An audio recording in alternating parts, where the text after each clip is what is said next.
ჩამაბრინდა, კაი მოდი ესე ვთქვათ. იყო პაპრიკა, კონდარი. არა, ეგ იყო ყვითელი ყვავილი.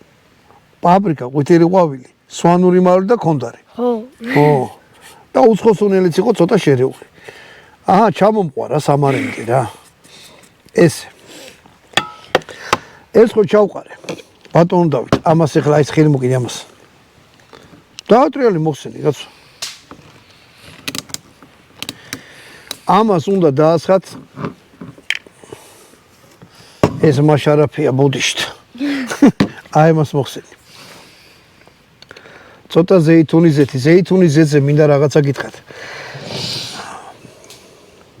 ქართველები მაინც არამაინც ზეითუნის მომხმარებელი ხალხი არა ვართ. მაგრამ უკვე აქაც დაიწყეს ზეითუნის ზეთის გამოყენება და ორნაირია. ერთია იძახიან რომ ცივი, აი სალათებზე მოსასხმელია, აი მაგალითად კიტრი პამიდორზე, მეორეა ცხლად შესაძლებელია და რომ ჩავეძიე რა გამოდგა, იცი? ცივად რომელიც იხმარება, აი სარაძე რაც იხმება. ისი შეგიძლია იმას ქნა, რა ქვია. ჩვეულებრივ შეწვა. უბრალოდ ძალიან ძვირი ხის. ანუ რომელსაც შესაძლოა ხმარობენ იმას ქიმიურად ამუშავებენ და იაფიხის.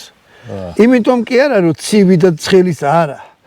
უბრალოდ ცხელისა რომელიც არის, ცუდი გემო აქვს, ისეთი კეთილშობილი გემო არ აქვს, რომ სალას დაასხათ. ამიტომ ეს არის ახლა ესეც კაი ძვირი და მოგეთ